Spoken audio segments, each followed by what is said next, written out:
Now we understand the value of questions. Now we understand why it's important to probe. Let's talk about how to probe like a pro. Don't take that the wrong way. 1. Ask open questions. How are you today? What are you looking for? What sort of requirements do you need? What would a good requirement look like to you? When would you like to talk? Etc, etc, etc. 2. Pause. Let the other person think and let them answer.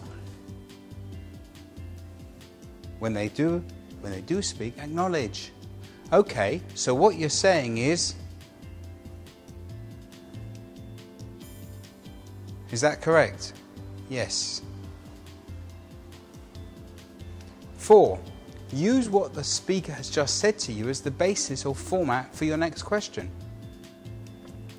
So, to give an example,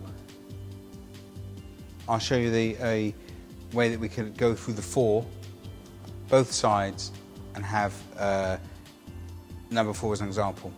So, what car are you looking for? Because that can come up with any answer. They think. They'll say, I'm looking at getting a sports car. Okay, so you're thinking about getting a sports car. Acknowledge. So what sort of sports car would you be looking for? See how I've used the answer in the next question. And if you were selling a car that wasn't a sports car, but was more of a saloon, you might ask questions like, okay, I understand you want a sports car. However, the situation is you've got 3 children. So are you looking at a car that can be sporty but still take the family safely, or are you looking at a sports car out and out just for yourself? And you're asking the question that's going to make them think about what it is they really want. 5, use a summary or as a roundup of the conversation so far before asking a related question. So as I just said there, so what we're saying is that you're looking for a sports car, although you do have 3 children, and you would ideally like something that is sporty and yet has all the flexibility of a saloon, possibly even a state. So if I said to you I had a state sports saloon, would that be of interest to you? And then by using the assertiveness model, the Adam Kaplan assertiveness model, you can create a powerful close. I appreciate that you're looking for a sports car. However, the situation is that you have 3 children. You also want to be able to take around with you with safety and with space for prams and all the things that go along having a young children. So what I'd like you to look at is this BMW M Sport Touring, which is an estate car with a sporty influence, and yet it's also very safe with loads of load space. Would that be okay? And there you go. You've taken them from what they think they need or they think they want all the way through to what they really want using a series of probing questions. See how that can work? That's something well worth focusing and remembering to help you get into the mindset of asking questions. All right? Thank you.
Let's look at the communication funnel. The communication funnel is a tool that helps you get to the root of an issue or a problem. So, give an example. What do you want to do? This is a social scenario. Answer, I don't know. The funnel gets you from I don't know to I know. And when I say it gets you to I don't know to I know, it's not really you, it gets your customer from I don't know to I know, or the person you're communicating with from I don't know to I know. Because if you can get them from I don't know to I know, and you've asked the right questions, their question might be, I don't know if I want to work with you, to I know I want to work with you. Does that make sense? So let's look at, you start off with your closed questions. Question 1, closed questions. Do you want to go out or do you want to stay in? So the answer will either be go out or stay in. So in this example, we're going to have the answer go out. Now we're on to question 2. Okay, do you want to eat or do you want to go to the cinema? Still in the closed question phase. I think I want to eat and go to the cinema. Slight curveball there. 3. Now we're moving into part 2 in the funnel, which is a mix of closed and open questions. Okay, where do you want to eat?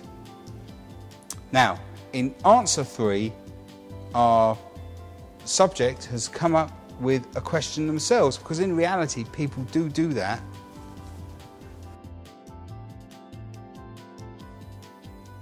What about an Italian? So in question 4, over here we'll say, I appreciate that you want Italian, however if we're going to go to see a film, how about the Chinese next to the cinema? So you see there, that's the assertive model in its format. To which they will go, okay, what film though? I fancy seeing a rom-com. That new Jennifer Aniston film looks good.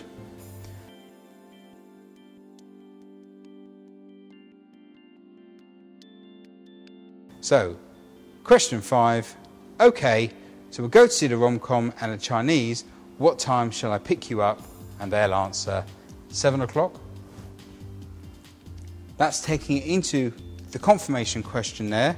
So, okay, we'll go to see a rom-com and the Chinese before the last question, what time shall I pick you up? It takes you from I don't know what we're doing to I do know what we're doing. And this is very simple if you liberally use acknowledgements throughout the conversation to give you time to think.